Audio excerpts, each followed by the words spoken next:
Hi നമസ്കാരം, ഞാൻ Rakesh M G ടിപ്സിലേക്ക് എല്ലാവർക്കും സ്വാഗതം. എല്ലാവരും സുഖമായിട്ടിരിക്കുന്നു വിശ്വസിക്കുന്നു. ഇന്ന് ഞാൻ പറയാൻ വന്നിരിക്കുന്ന ഒരു കാര്യം എന്ന് പറഞ്ഞാൽ പലപ്പോഴും നമ്മൾ അറിഞ്ഞിരിക്കേണ്ട ഒരു കാര്യം, അതായത് മെയിനായിട്ട് അറിഞ്ഞിരിക്കേണ്ട ഒരു കാര്യം, നമ്മുടെ വാഹനം നമ്മൾ ഇടയ്ക്കൊക്കെ ആണല്ലോ, അല്ലെങ്കിൽ ചിലപ്പോൾ സാമ്പത്തികത്തിൻ്റെ പ്രശ്നമൊക്കെ വരുമ്പോൾ പുറത്ത് കൊണ്ട് സർവീസ് ചെയ്യുന്ന സമയത്ത് പലരും പല രീതിക്കാണ് ചെയ്തു പോകുന്നത്. അത് വേറൊന്നും കൊണ്ടല്ല. ഇപ്പോൾ ശരിക്കും പറഞ്ഞാൽ നമുക്കെല്ലാം അറിയാവുന്ന പോലെ നമ്മുടെ വാഹനത്തിൻ്റെ എഞ്ചിൻ ഓയിൽ മാറേണ്ട പീരീഡ് എന്ന് പറയുമ്പോൾ 10,000 കിലോമീറ്റർ എല്ലാവർക്കും അറിയാം, ഒട്ടുമിക്ക എല്ലാവർക്കും അറിയാം എന്ന് തന്നെ നമുക്ക് പറയാം.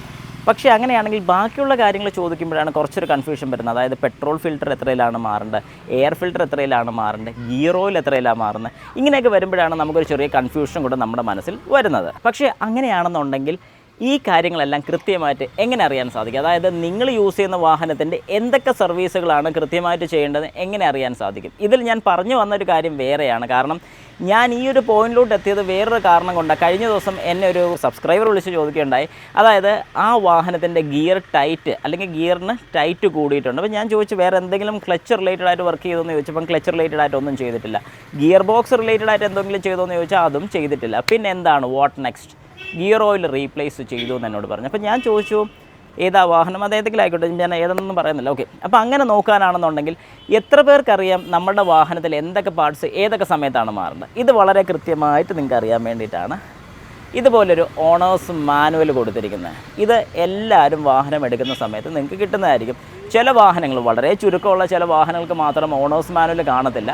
പക്ഷേ ഓണേഴ്സ് മാനുവൽ ഇല്ലാത്ത വാഹനങ്ങൾക്ക് PDF ആയിട്ട് തന്നെ നമുക്ക് ഡൗൺലോഡ് ചെയ്തെടുക്കാൻ സാധിക്കും. അപ്പം ഓൺലൈനിൽ അത് അവൈലബിൾ ആണ്. അപ്പോൾ നിങ്ങൾ ഇതിനകത്ത് മനസ്സിലാക്കേണ്ട ഒരു കാര്യം, എക്സാമ്പിൾ പറഞ്ഞാൽ, അതായത് ഈ ഗിയറിൻ്റെ കേസ് തന്നെ നമ്മൾ പറഞ്ഞ പോലെ ഗിയറിൻ്റെ കേസ് തന്നെ നമുക്ക് തുടങ്ങാം. അതായത് ഗിയർ ഓയിൽ നമുക്കറിയാം നമ്മുടെ വാഹനത്തിൻ്റെ ഗിയർ ബോക്സിനകത്ത് വരുന്നുണ്ട്. എത്ര ലിറ്റർ ഗിയർ ഓയിലാണ് ഇതിൽ ഒഴിക്കേണ്ടത്? കാരണം ഗിയർ ബോക്സിനകത്ത് ഫുള്ള് ഗിയർ ഓയിൽ ഒഴിക്കേണ്ട കാര്യമില്ല. ജസ്റ്റ് നമ്മുടെ ഗിയേഴ്സ് എല്ലാം പകുതിയോളം ഫില്ലായിരിക്കണം. ഇതാണ് ശരിക്കും അതിൻ്റെ കണക്ക് വരുന്നത്. ഓക്കെ, അപ്പോൾ വാട്ട് എവർ ഇറ്റ് ഈസ്, അത് എത്ര ഗിയർ ഓയിലാണ് യൂസ് ചെയ്യേണ്ടത്, എന്നാണ് ഈ ഗിയർ ഓയിൽ മാറേണ്ടത്? ചിലർ പറയും 40,000, ചിലർ പറയും 80,000. പക്ഷേ ശരിക്കും ഗിയർ ഓയിൽ മാറേണ്ട കാലം ഏതാ, അല്ലെങ്കിൽ സമയം എത്രയാണ് എന്ന് ചോദിച്ചു കഴിഞ്ഞാൽ ശരിക്കും ഗിയർ ഓയിൽ മാറേണ്ട ഒരു പീരീഡ് എന്ന് പറഞ്ഞു കഴിഞ്ഞാൽ ഈ വാഹനത്തിന് സെലീറിയിലാണെന്നുണ്ടെങ്കിൽ 1,60,000 കിലോമീറ്ററാണ്. അപ്പോൾ കുറച്ച് പേരെങ്കിലും എന്നോട് സംശയം ചോദിക്കത്തില്ല, അത് 1,60,000 കിലോമീറ്റർ വരെ ഇത് ഓടുമോ? 100% ഇത് ഓടും. അതെന്തുകൊണ്ടാണെന്ന് ചോദിച്ചു കഴിഞ്ഞാൽ ഈ വാഹനത്തിൻ്റെ ഗിയർ ഓയിലിൻ്റെ കൺസ്ട്രക്ഷനും കാര്യങ്ങളൊക്കെ അങ്ങനെയാണ്. അതിൻ്റെ അതുപോലെ പ്രോപ്പർട്ടി ഉണ്ട്. ഈ ഗിയർ ഓയിലിന് ഏകദേശം വരുന്ന വില എന്ന് പറയുമ്പോഴത്തേക്കും 4,000 രൂപയോളം വരുന്നുണ്ട് ഇതിൻ്റെ ഗിയർ ഓയിലിന് മാത്രം റേറ്റ്. അപ്പോൾ നിങ്ങൾ മനസ്സിലാക്കണം, അത് കോസ്റ്റ്ലി ഗിയർ ഓയിലാണ്. പക്ഷേ ഇവിടെ സംഭവിക്കുന്നത് എന്താണെന്ന് ചോദിച്ചു കഴിഞ്ഞാൽ പുറത്ത് സർവീസിന് കൊടുക്കുന്ന സമയത്ത് അവർ പറയും അത് മാറണം, ഗിയർ ഓയിൽ മാറണം, അല്ലെങ്കിൽ പ്രശ്നമാണെന്നൊക്കെ പറഞ്ഞ് ഗിയർ ഓയിൽ മാറും. പക്ഷേ ഒഴിക്കുന്ന ഗ്രേഡിലാണ് പ്രശ്നം വരുന്നത്. ഇത് ഞാൻ വ്യക്തമായിട്ട് പറയുന്നതിൻ്റെ കാര്യം എന്നാന്ന് ഞാൻ നിങ്ങൾക്ക് കാണിച്ചു തരാം. അതായത് ഇത് ഈ വാഹനത്തിൻ്റെ, അതായത് ഞാൻ പറഞ്ഞ പോലെ സെലീറിയുടെ ബുക്കാണ്. ഈ വാഹനത്തിൻ്റെ ഇൻസ്പെക്ഷൻ ആൻഡ് മെയിൻ്റെനൻസ് ആണ് ഈ വരുന്നത്. ഇതിൽ നമുക്ക് എല്ലാം കാര്യങ്ങൾ, അതായത് നമ്മുടെ എഞ്ചിൻ ഓയിൽ എപ്പം മാറണം, കൂളൻ്റ് എപ്പം മാറണം, ബ്രേക്ക് ഫ്ലൂയിഡ് എപ്പം മാറണം, നിങ്ങളുടെ വാഹനത്തിൻ്റെ എല്ലാ കാര്യങ്ങളും കൃത്യമായിട്ട് മാറേണ്ട പീരീഡ് ഇവിടെ കൃത്യമായിട്ട് കൊടുത്തിട്ടുണ്ട്. കിലോമീറ്റർ മാസവും പറയുന്നുണ്ട്. കാരണം ചില വാഹനങ്ങൾ കിലോമീറ്റർ ഓടാറില്ല. അങ്ങനെ കിലോമീറ്റർ ഓടാത്ത വാഹനം അതിൻ്റെ മാസത്തിൻ്റെ കണക്ക് ചെയ്യണം. ആദ്യത്തെ 1000 കിലോമീറ്റർ അല്ലെങ്കിൽ 1 മാസം, 5000 കിലോമീറ്റർ അല്ലെങ്കിൽ 6 മാസം, പിന്നെ 10,000 കിലോമീറ്റർ അല്ലെങ്കിൽ 1 വർഷം, 20,000 കിലോമീറ്റർ അല്ലെങ്കിൽ 2 വർഷം, ഇങ്ങനെയാണ് പിന്നെ സർവീസ് പോകുന്നത്. അപ്പോൾ ഇതിനകത്ത് ഞാൻ മെയിനായിട്ട് ഇപ്പോൾ പറഞ്ഞു വന്നിരിക്കുന്ന ഒരു കാര്യം എന്ന് പറഞ്ഞാൽ ഗിയർ ഓയിൽ. അത് നമ്മൾ നോക്കുക എവിടെയാണ് ഗിയർ ഓയിൽ വരുന്നത്. Manual transmission oil.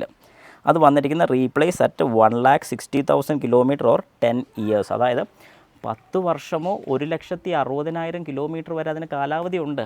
അന്നേരം നമ്മൾ ചെയ്യുന്ന തെറ്റെന്നാണ്, ഇത് മാറിവിടും. അപ്പോൾ മാറിവിടുന്ന സമയത്ത് കൃത്യമായിട്ടുള്ള ഗ്രേഡാണ് നിങ്ങൾ മാറിവിടുന്നെങ്കിൽ കുഴപ്പമില്ല. അതും ഈ ബുക്കിൽ തന്നെ ഉണ്ട്.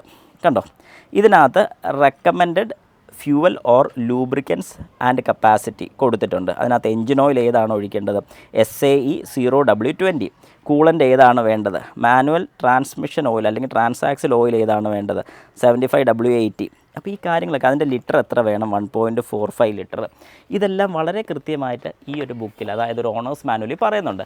അപ്പോൾ നിങ്ങൾ ശരിക്കും പറഞ്ഞു കഴിഞ്ഞാൽ നിങ്ങൾക്ക് അറിയാൻ മേലാത്ത അല്ലെങ്കിൽ ആരുടെയെങ്കിലുമൊക്കെ കൊടുക്കുന്ന സമയത്ത് അവരോട് വ്യക്തമായിട്ട് പറയണം, ഇന്ന കാര്യങ്ങൾ മാത്രം അതിനകത്ത് റീപ്ലേസ് ചെയ്താൽ മതി, ചെയ്യേണ്ടാത്ത കാര്യം ഒരു കാരണവശാലും ചെയ്യേണ്ട കാര്യമില്ല. പിന്നെ ഈ ഒരു 1,60,000 അല്ലെങ്കിൽ 10 വർഷം നമുക്കിതിന് ലൈഫ് കിട്ടുമെന്ന് പറയുന്നത്. പക്ഷേ എന്തെങ്കിലും കാര്യം കൊണ്ട് നമ്മൾ ഗിയർ ബോക്സ് അഴിക്കുകയോ അല്ലെങ്കിൽ ഗിയറിൻ്റെ എന്തെങ്കിലും നമ്മൾ അഴിച്ചു കഴിഞ്ഞ് അതിനെ തിരിച്ച് കയറ്റുകയാണെന്നുണ്ടെങ്കിൽ അതിനകത്ത് ചെറിയ തരിയോ കാര്യങ്ങളൊക്കെ ഓയിലിൻ്റെ അംശത്തിലുണ്ട്, അല്ലെങ്കിൽ അത് അഴിച്ചു കഴിഞ്ഞിട്ടുണ്ടെങ്കിൽ അത് മാറിവിടുന്നതാണ് ഏറ്റവും നല്ല. ഒരു കാരണവശാലും അഴിച്ച ഗിയർ ബോക്സിനകത്ത് പഴയ ഓയിൽ തന്നെ ഒഴിക്കാൻ പാടില്ല. അപ്പോൾ ഈ ഒരു കാര്യം നിങ്ങൾ മനസ്സിലായെന്ന് ഞാൻ വിശ്വസിക്കുന്നു. ഇതിൽ എന്തെങ്കിലും സംശയ കാര്യങ്ങളൊക്കെ ഉണ്ടെങ്കിൽ ജസ്റ്റ് എന്നെ കമൻറ്റ് ബോക്സിൽ കമൻറ്റ് ആയിട്ട് ഇട്ടേക്ക്.